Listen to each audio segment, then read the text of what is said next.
दोस्तों, हमारे साथ आज हैं यामिनी राज चौधरी जी, जो मिसेज इंडिया 2024 की रनर अप हैं। साथ ही साथ उनका एक बिजनेस है जो उन्होंने बुनकर जो साड़ी बुनाई करते हैं उनको बढ़ावा देने के उद्देश्य से शुरू किया। और उनकी साड़ियों की ऑनलाइन सेल आप कल्पना नहीं कर सकते कि एक दिन में कितनी हुई होगी। तो बिजनेस से ब्यूटी पेजेंट जीतने तक की जो कहानी है वो आज हम बात करेंगे यामिनी जी के साथ। यामिनी जी, सबसे पहले बहुत बहुत बधाई। और थैंक यू सो मच।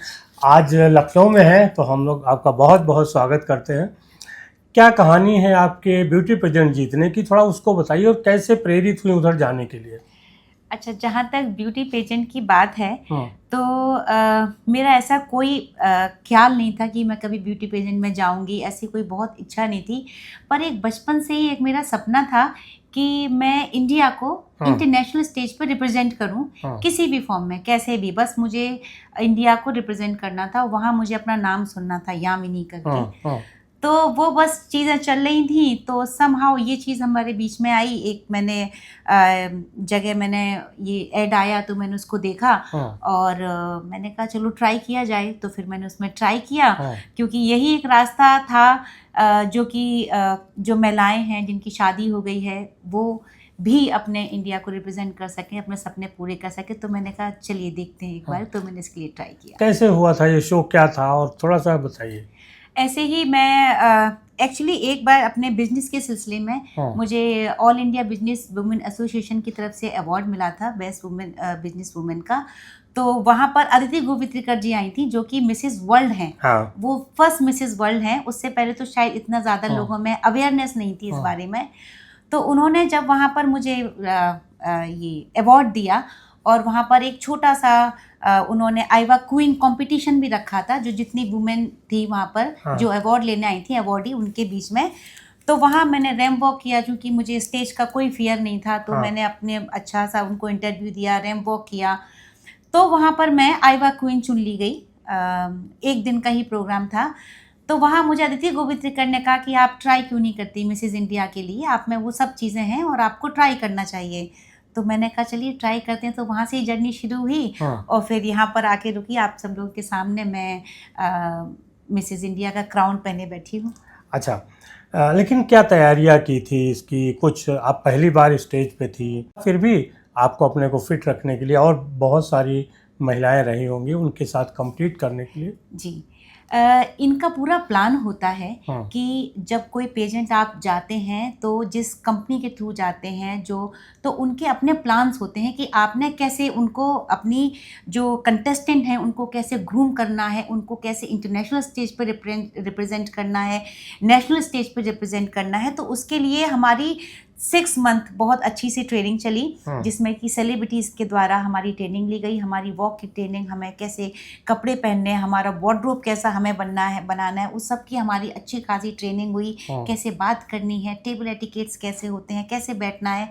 तो ये सब चीज़ों में मैं पहले से ही, जो क्योंकि मैं आर्मी बैकग्राउंड से हूँ, मेरे हस्बैंड हाँ। आर्मी ऑफिसर हैं, तो ये सब चीज़ें तो ऑलरेडी ही मेरे अंदर थी। तो मुझे लगा कि ये तो बिल्कुल मेरे लिए ही चीज़ बनी है। तो मैंने कहा क्यों ना इसके लिए किया जाए अच्छा, बस। ग्लैमर की फील्ड जी में किसी भी आम महिला को जाने में बड़ा संकोच होता है, जी और उससे ज़्यादा उनके घर वालों को। जी। ऐसा कोई दिक्कत, कोई परेशानी या कोई विरोध आया सामने जब आपने तय किया? मेरे लिए विरोध तो नहीं आया, हाँ, बिकॉज भगवान की कृपा कहें या मेरे घर में सभी बहुत ज़्यादा स्ट्रेट फॉरवर्ड हैं और सभी मेरा बहुत साथ देते हैं। लेकिन कुछ रिश्तेदारों के थ्रू बातें आई, क्या हाँ, हो गया है इस एज पे। हाँ, तो ये इस एज पे क्या सूझा। तो मैं अभी भी इसके थ्रू उनसे पहले तो कहना चाहूँगी कि क्या सूझा और क्यों नहीं कहें। देखिए, हाँ, ये मिसेज इंडिया है, ना हाँ, कि मिस इंडिया। हाँ, अगर मिस इंडिया होता तो ऑफकोर्स मैं शादी के पहले कर पहले लेती। करती। तो ये इसी एज की महिलाओं के लिए होता है जो हाँ, शादी के बाद कुछ करना चाहती हैं, या उनके सपने रह गए हैं पूरे, या उनमें इतनी ज़्यादा पॉसिबिलिटी है अपने आप को प्रेजेंट करने में। हमारे आपने देखा होगा शैलेंद्र जी, लेडीज़ हैं जो हाउस वाइफ भी होती हैं, इतनी ज़्यादा टैलेंटेड होती थी। कोई अच्छा सिंगर होता है, हम किसी लेडीज़ को देख के बड़ा इंप्रेस होते हैं कि आपका ड्रेसिंग सेंस बहुत अच्छा है, आप अपने आप को बहुत अच्छे से कैरी करते हैं। तो इन चीज़ों को जो उनमें वो है गुण पहले से है उनको क्यों ना और निखारा जाए। हाँ। सो ये स्टेज उसलिए है, इसके लिए बिल्कुल ये ना करें कि भाई क्या एज है आपकी, आप जिस भी स्टेज पे हो तो ये इस तरह के ब्यूटी पेजेंट आपकी प्रतिभा और आपके सौंदर्य और आपके गुणों को और ज़्यादा निखारते हैं। अच्छा, हाँ जी। फैमिली में किसका सहयोग रहा? बच्चे किस तरीके से आपको प्रेरित किए कि नहीं मम्मी आप जाइए और जीत के आइए? फैमिली का सपोर्ट बहुत, जब मैंने कहा कि मुझे करना है और दे वर वेरी हैप्पी, अच्छा हाँ। ठीक है आप जाइए जाइए, क्योंकि मेरा हस्बैंड है वो है आर्मी में, तो हाँ। हमारे घर में वैसे ही बहुत जोश वाला माहौल रहता है। बच्चे दोनों प्लेयर हैं, बैडमिंटन प्लेयर हैं और वो स्टेट के लिए खेल रहे हैं। वाह! हाँ। सो हमारे घर में ऐसे ही हमेशा कंपटीशन का माहौल रहता है कि अच्छा आज ये मैच है, आज वो, जैसे हॉस्टल होता है हाँ, ना हाँ, हाँ, हाँ। कि आपने खाना खाया, सबकी अपने अपने डाइट प्लान है वो सब फॉलो करते हैं। मेरा बिजनेस का अपना था, तो व्हेन आई सेड कि अभी मेरे पास टाइम नहीं है, शुड आई डू इट, तो उन्होंने कहा यस ऑफ कोर्स आप जाओ। और चूंकि बेटे का पीक टाइम है उनकी पढ़ाई का, तो बहुत उनका सपोर्ट रहा। उन्होंने कहा कि हम सब मैनेज कर लेंगे, आप हाँ। अपना जाओ। तो हमारे घर में बिल्कुल हॉस्टल वाला माहौल था, सबके अपने अलग अलग, किसी के जिम का टाइम अलग, किसी हाँ। के एकेडमी जाने का टाइम अलग, किसी के अलग डाइट। तो बड़े मज़े आए हमें 6-7 महीने की ट्रेनिंग में। अच्छा, जी। वहाँ से लौट के आई, फिर आप इटावा आई। अचानक देखा आपने बड़े बड़े बोर्ड लगे, इटावा की बेटी अंतर्राष्ट्रीय मंच पे छा गई, कैसा लगा? बहुत बहुत खुशी, मतलब ये खुशी शायद मैंने सोची नहीं थी कि हाँ ये जीत के आना एक अलग तरह की खुशी है, लेकिन जब अपने ही लोगों के बीच में जाते हैं और जब एक तरफ एक तबका लोगों का ये है जो ये कहता है कि अभी क्या सूझी, हाँ। मतलब उनको शायद ये लगता है कि आपकी शादी होगी तो आप घर पे बैठ के काम करो, हाँ, हाँ। पर उसके बाद भी देयर इज नो एज, किसी चीज़ की कोई एज नहीं है। जब जागो तब सवेरा, जब सोच लिया कि करना है तो करना है। तो जब वहाँ पर अपने शहर वालों को देखा कि वो कैसे खुले बाहों से मेरा स्वागत कर रहे हैं, वहाँ किसी ने मुझे जज नहीं किया कि अच्छा आप आए हो, आपने नाम रोशन कर दिया, बहुत बढ़िया, मज़ा आ गया। तो मतलब मुझे लगा कि मेरा डिसीज़न सही था। डिसीज़न तो खैर मुझे हमेशा ही से लगता था हाँ। सही है, पर उनका प्यार देख के और कि छोटे शहरों की भी मानसिकता कितनी बड़ी हो सकती है, ये दिखाई दिया। यस, वो दिखाई दिया।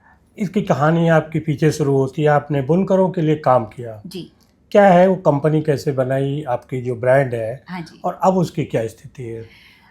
कोविड के टाइम में जैसे आपको पता है सबके बहुत ही इकोनॉमिकली कंडीशन, मेंटली कंडीशन सबकी बड़ी ख़राब थी। हाँ। जब पेंडेमिक आता है बड़े लोग परेशान होते हैं, तो मैं भी अपनी जैसी जो गृहस्थी है वो मैं अपनी संभाल रही थी, अपना काम कर रही थी, और मुझे साड़ियों का बहुत बहुत शौक था, हाँ। बहुत ही ज़्यादा।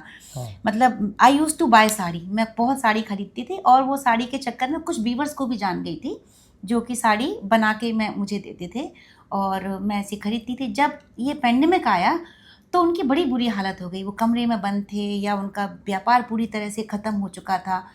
तो वो मेरे पीछे पड़ गए कि आप खरीदते हैं, अब आप 4 खरीदो, आप मुझसे 8 या 10 खरीदो। हाँ। तो मैंने कहा कहाँ कहाँ पहन के जाएंगे या अब कुछ करेंगे और क्या? करेंगे हाँ। क्या। हाँ। तो मैंने कहा कि ये प्रॉब्लम तो बड़ी है, रोंगटे खड़े करने वाली, कि भाई पूरे पूरे गांव हैं वहाँ वीवर्स के बनारस में। हाँ। तो मैंने दिमाग लगाया कि कुछ ट्राई किया जाए कि ऑनलाइन मैं इनकी साड़ियाँ दिखाती हूँ, अच्छा हाँ। लगा तो देखेंगे क्या होता है। मैंने वहाँ से उनको कहा कि आप 20-25 साड़ियाँ भेजिए, उन्होंने भेजी, उनका पेमेंट किया गया, मेरे पास कुछ पैसा था, मैंने उनसे उनका पेमेंट किया गया और वो साड़ियाँ निकली मेरे पास से। तो मैंने कहा कि चूँकि मेरी भी बहुत मन से एक इच्छा थी कि मैं अपना कुछ बिज़नेस स्टार्ट करूँ या कुछ करूँ, बिकॉज़ मैं हाउसवाइफ़ थी, पर मुझे अपना परिवार भी नहीं छोड़ना था, हाँ। हस्बैंड के साथ रहना, क्योंकि वो आर्मी में है, तो उनके साथ ही डिफरेंट जगह पोस्टिंग। तो फिर मुझे ख्याल आया कि नहीं, मैं यहाँ से अपना बिज़नेस शुरू कर सकती हूँ। ऑनलाइन। ऑनलाइन मैंने शुरू किया और फिर जैसे ही कोविड थोड़ा-सा कम हुआ, मैंने अपनी एक कंपनी लॉन्च की, ब्लिस बाय यामिनी, हाँ। प्रॉपर टाइप उसका शूट कराया और आज वो भगवान की दया से, आप सब लोगों की उससे बहुत अच्छी चल रही है। मेरा ऑनलाइन बिज़नेस है और मेरा इंस्टाग्राम पेज भी है Bliss by Yamini, Facebook page भी है, और मैं जो पेड पेजेस हैं उनसे लाइव करती हूँ, अपने पेज से भी लाइव करती हूँ और साड़ियाँ कस्टमाइज़ कराती हूँ बेसिकली। आपको जैसे कब कहते हैं ना, शॉप पे गए तो लेडीज़ की हाँ। बहुत आदत होती है, इसमें ये कलर या इसका बॉर्डर ऐसा हो जाए या उसकी बूटी छोटी हो जाए, तो उसके लिए मेरे पास आइए, वो सब काम मैं करती आपने करियर शुरू किया था लॉ से, हूँ। जी। और लखनऊ में आपने कुछ दिन प्रैक्टिस भी जी। की है। जी।